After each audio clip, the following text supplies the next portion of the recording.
नमस्कार दोस्तों, मैं शोम उपाध्याय और आप देख रहे हैं द न्यूज़ क्लब। भारतीय नीति निर्माण में महत्वाकांक्षा का दोष हमेशा ही रहा है। नीति, क्योंकि असली बाधाओं के खिलाफ नीतियां बहुत कम ही लिखित रूप में दर्ज हुई हैं। क्यों? ये बाधाएं संसाधनों की भारी कमी, राजनीतिक मतभेद और फंडिंग में देरी के रूप में होती है। कभी कभी वास्तविकता से इनकार या प्रगति को रोकने वाली गंभीर समस्याओं के बारे में बुनियादी रूप से गलत आकलन भी होता है। आज इस नीति निर्माण की सोच में ही हम नई शिक्षा नीति को देखेंगे।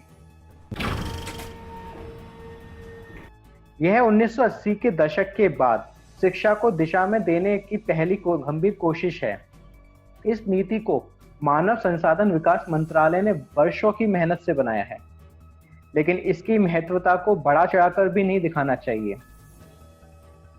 यह समवर्ती सूची का मामला है, यानी राज्य सरकार उन बिंदुओं को नजरअंदाज कर सकती हैं जो उनकी पसंद से मेल नहीं खाते। हालांकि नई नीतियों में खुश करने के लिए बहुत कुछ है। लचीलापन और आसान परीक्षाएं जैसी कई बातें बिना शर्त समर्थन की हकदार हैं।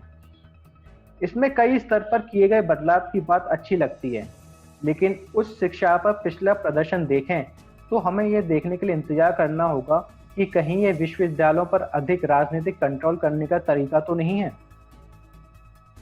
पहले से विवाद में चल रहे मसलों पर अपनाए गए मंत्रालय के रुख काबिल तारीफ हैं।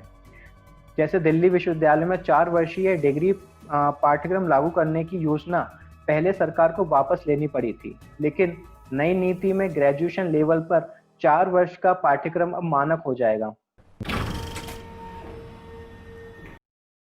फिर भी 2 बिंदुओं पर चर्चा करने की जरूरत है। भाषा के मसले पर सुझाव गलत दिशा में जाता है।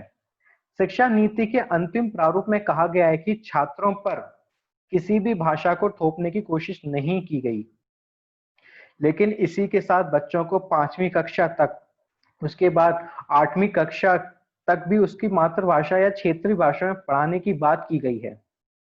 इससे यूनेस्को की उस सोच को स्वीकार किया गया है कि माता पिता की भाषा में शुरुआती शिक्षा देने आगे की उपलब्धियों के लिए अहम है। इससे कई सवाल भी खड़े हो जाते हैं। पहला, भारत जैसे विविधतापूर्ण देश में जरूरी नहीं है कि क्षेत्रीय भाषा अनिवार्य तौर पर मातृभाषा ही हो। खासकर कोलकाता, मुंबई और बेंगलोर जैसे गैर हिंदी भाषी महानगरों में यह सच साबित ही होगा। शिक्षा नीति के लिहाज से देखें तो मुंबई में हिंदी, तमिल और गुजराती माध्यम वाले स्कूलों की अच्छी संख्या हो सकती है, लेकिन क्या राज्य सरकार इसकी अनुमति या प्रोत्साहन देंगी? हमें क्षेत्रीय एवं मातृभाषा के बीच अंतर को लेकर पूरी स्पष्टता की जरूरत है, क्योंकि आने वाले वर्षों में एक से दूसरे राज्य जाने का सिलसिला बढ़ेगा। गैर हिंदी भाषाओं का बच्चों पर अधिक बोझ बढ़ने को लेकर फिक्रमंद होना भी वाजिब है, क्योंकि मुंबई में रहने वाले एक तमिल भाषी बच्चे से हिंदी, अंग्रेजी, मराठी और तमिल जानने की अपेक्षा की जा सकती है। इसके अलावा संस्कृत को भी बढ़ावा देने की कोशिश है। फिर अंग्रेजी का मसला भी है। सच कहूं तो नई शिक्षा नीति में अंग्रेजी के बारे में अधिक सख्त रूप अपनाने की जरूरत थी। अंग्रेजी के बारे में राष्ट्रीय एकता, माँ बाप के दबाव और आर्थिक अनिवार्यता जैसी बातों पर भी सभी सहमत हैं। भारतीय बच्चों को कम उम्र से ही अंग्रेजी पढ़ाई जानी चाहिए। अगर नहीं तो सरकारी और निजी स्कूलों में पढ़ने वाले बच्चों के बीच फर्क बढ़ता जाएगा। वर्गीय दीवारों को गिराने और अवसरों को अधिक समानता लाने के लिए अंग्रेजी के प्रसार के कोई विकल्प नहीं है। माँ बाप अधिक अंग्रेजी शिक्षा चाहते हैं। इस नीति की दूसरी सबसे बड़ी समस्या है शुरुआती बचपन की शिक्षा से जुड़ी। सिद्धांत रूप में तो यह तारीफ के काबिल है। इसमें बुनियादी साक्षरता को शिक्षा व्यवस्था में सर्वोच्च प्राथमिकता देने की बात की गई है, और यह एकदम सही भी है, लेकिन अभी तक ऐसा हुआ नहीं है। कैलिफोर्निया यूनिवर्सिटी का मानना है कि बच्चे के शुरुआती वर्षों में शिक्षा और जोड़ घटाना सीखने के मामले में बहुत बड़ा अंतर होता है।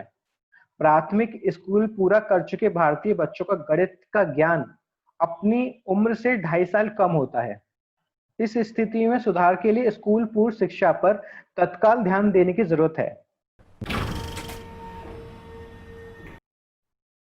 इस लिहाज से स्कूली शिक्षा को 10+2 के बजाय 5+3+3+4 में ढालना काफी अहम है। दरअसल हमारी समूची शिक्षा नीति इस सोच पर बनी है कि प्राथमिक स्कूल के बच्चों को साक्षर एवं गणित ज्ञान दिया जाए, लेकिन हमारा ध्यान सभी की साक्षरता और गणित ज्ञान पर होना चाहिए। इसमें केंद्र भी निचली पायदान के बच्चों के लिए विशेष शिक्षकों के कैडर को मदद कर सकता है।